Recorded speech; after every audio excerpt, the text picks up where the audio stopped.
नमस्कार दोस्तों, स्वागत है आप सभी लोगों का आपके अपने चैनल भारतीय ब्लॉगर पर। मैं हिमांशु शर्मा आज आप लोगों को भारत की उस सच्चाई से अवगत कराने के लिए आया हूं जिस सच्चाई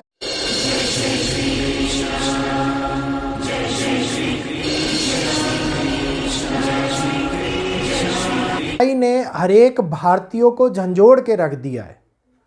ये सोचने पर मजबूर कर दिया है क्या भारत सुरक्षित है, और अगर सुरक्षित है तो उसको किस प्रकार से देख सकते हैं, क्योंकि सुरक्षा का अभाव दिखता हुआ स्पष्ट रूप से जाने माने और कहीं नहीं।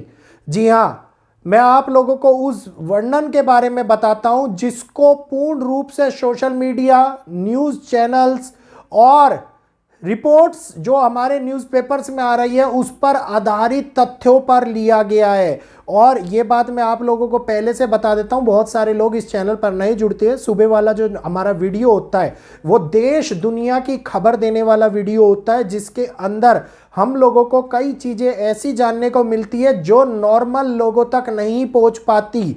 तो वो चीज़ें आप तक पहुंचाने के लिए ये भारतीय ब्लॉगर चैनल, इसलिए हमने इसका नाम भारतीय रखा गया है, क्योंकि भारत और देश और विदेशों में घटित होने वाली घटनाओं के विषय में जानकारी, साइंटिफिक फैक्ट, जियोपॉलिटिकल रिसर्च के बारे में जानकारी, नेचर और क्लाइमेट इश्यूज के बारे में जानकारी आप लोगों को हमारे छोटे वीडियो के माध्यम से मिलती रहती है।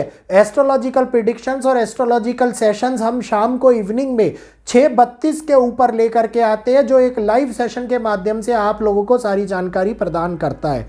तो स्टार्ट करेंगे अपनी वीडियो को। वीडियो अच्छा लगे तो कृपया करके लाइक कीजिएगा, वीडियो को ज़्यादा से ज़्यादा प्लेटफॉर्म पर शेयर कीजिएगा, और इस वाले वीडियो को तो ज़्यादातर शेयर कीजिएगा। हर किसी को जानने की ज़रूरत है कि भारत कितना सुरक्षित है। जिस प्रकार से आप लोगों को पता होगा, भारत का पड़ोसी मुल्क बांग्लादेश, कौन नहीं जानता आज इस नाम को। बांग्लादेश के अंदर बढ़ रहे हिंसा, बढ़ रही गतिविधियां, बढ़ रहे कानूनन ऐसी समस्याएं जिसको रोकने के लिए वो देश कुछ नहीं कर पा रहा, और उसके ना रोकने के कारण बहुत सारे तथ्य निकल करके सामने आ रहे हैं। कठिन समस्याएं, कठिन पड़ाव से जूझती हुई जनता निकल करके सामने आ रही है, और निकल करके नहीं, टुकड़ों में सामने आ रही है, क्योंकि वहां पर लाशों के साथ में जो बेकदरी करी जा रही है उसके वीडियो में आप लोगों ने देख लिया होगा।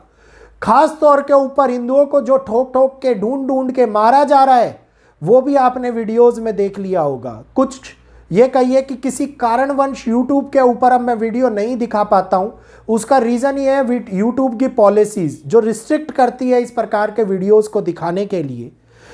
एक ऐसा सोशल मीडिया प्लेटफॉर्म के ऊपर वीडियो वायरल हो रहा है जिस वीडियो के अंदर एक नहीं दो यूट्यूबर्स, जो बांग्लादेशी यूट्यूबर्स हैं, उन्होंने वो सारे रास्ते दिखाए हैं जो किस प्रकार से बिना पासपोर्ट, बिना वीज़ा के स्पष्ट रूप से भारत के अंदर घुसा जा सकता है, इसके बारे में दिखाए हैं। ये वीडियो इस समय पर वायरल हो रहा है, बहुत तेज़ी से फैल रहा है, जबकि इस वीडियो को अपलोड हुए 1 साल से ज़्यादा हो चुका है।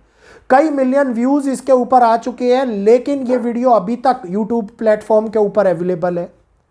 और इसमें एक एक रास्ता दिखाया गया है कि भारत के अंदर एंट्री करने के बाद में किस प्रकार से बाइक हायर कर ली जाती है, लोकल बाइक हायर।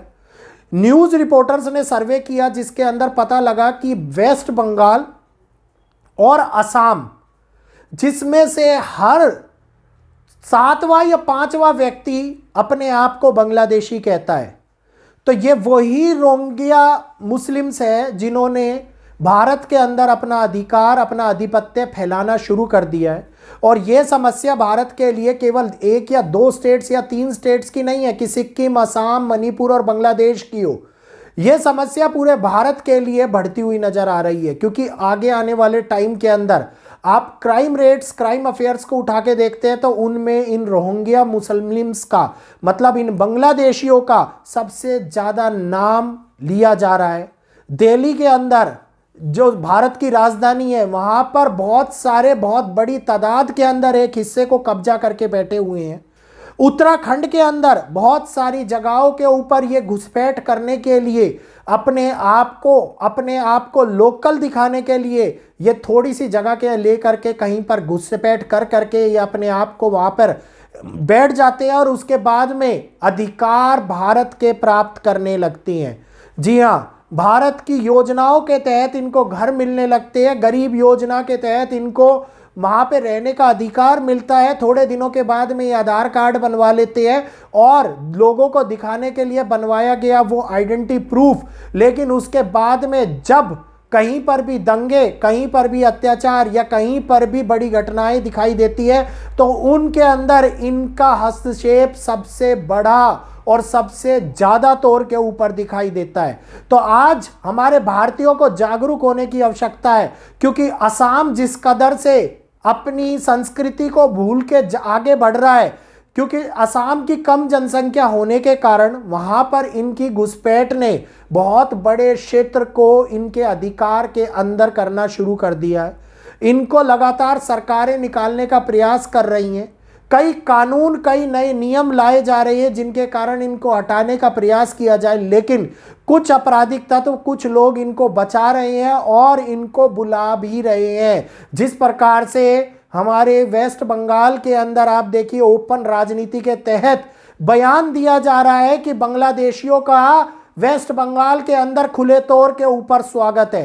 किस अधिकार से, जब भारत उनको नहीं अभी शरणार्थ कर रहा तो किस अधिकार से उनका स्वागत वेस्ट बंगाल के अंदर किया जा रहा है? क्या यह भी एक अलग से बनता हुआ आगे का एक भारत का वो हिस्सा बन जाएगा जिसके अंदर हम लोगों को यह सोचने को मिलेगा कि अभी तो केवल सुनने को मिल रहा है कि वेस्ट बंगाल को अलग से देश बोला जाएगा, ठीक है? उसी प्रकार से ये बातें आगे आती हुई दिखाई देंगी और भारत के अंदर यही वो जगह होगी जहां से बहुत बड़ी हिंसा, बहुत बड़ा आक्रमण, बहुत बड़ी कठिनाइयां भारत के अंदर घुसपैठ करती हुई नजर आए।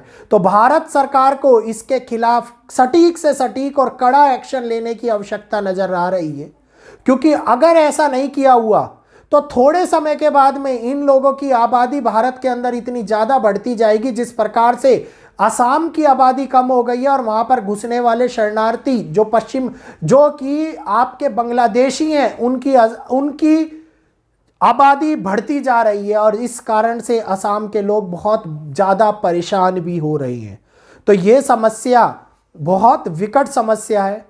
इस समस्या को अगर नजरअंदाज किया गया तो आगे आने वाले टाइम के अंदर ये जगह जगह पर सुरक्षा का अभाव देखने को मिल सकता है, जगह जगह पर होने वाली हिंसात्मक घटनाएं बढ़ सकती हैं, क्योंकि इन लोगों का क्या है, ये लोग घटनाएं करेंगे और वहां से निकल करके वापस भाग जाएंगे। ना पता लग पाएगा किसने करी है, ना पहचान हो पाएगी किसने करी है। आज की डेट में मोबाइल चोरी होने का डाटा अगर उठा के देखते हैं तो उनमें से आधे से ज्यादा इन्हीं लोगों के नाम निकल करके सामने आते हैं, इन्हीं लोगों की पहचान निकल करके सामने आती है। क्राइम रेट, चेन खींचना, चेन स्नैचिंग करना, किसी प्रकार की चोरी या बड़ी घटनाओं को अंजाम देना, उनके अंदर इन लोगों का नाम निकल करके सामने आता है।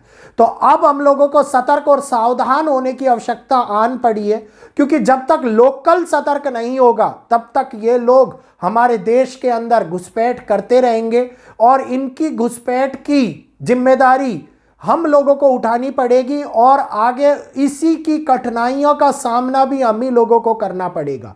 क्योंकि 1000 के ऊपर अगर एक पुलिसकर्मी भी नहीं है, क्योंकि 140 करोड़ की जनसंख्या है और पुलिस वाले, बॉर्डर बीएसएफ वाले कुछ लिमिटेड है, तो जब तक हम लोग जागरूक नहीं होंगे, जब तक हमारा भारत सुरक्षित नहीं है। तो आप ही बताइए, आपका क्या कहना है? क्या भारत सुरक्षित है? क्या भारत आगे भी सुरक्षित रहेगा? और अगर रहेगा तो किस प्रकार से उसको सुरक्षित रख सकते हैं? तो जानकारी अगर अच्छी लगी हो तो कृपया इस जानकारी को ज़्यादा से ज़्यादा लोगों तक शेयर कीजिए। जागरूकता की भावना जागृत करने वाला ये वीडियो बहुत सारी सच्चाई को हमारे सामने लेकर के आया हुआ है। उम्मीद करूंगा वीडियो को लाइक अवश्य करेंगे और जो नए लोग वीडियो देख रहे हैं वो चैनल को सब्सक्राइब करके आगे आने वाले वीडियोज़, कई प्रकार के घटनाक्रम, कई प्रकार की एस्ट्रोलॉजिकल प्रिडिक्शन से अवगत होने के लिए हमारे चैनल का एक सपोर्ट बटन, जिसको सब्सक्राइब के नाम से जाना जाता है, उसको अवश्य दबाएंगे। तो आज के लिए मैं आप लोगों से आज्ञा चाहूंगा। जय श्री कृष्णा, जय माता दी।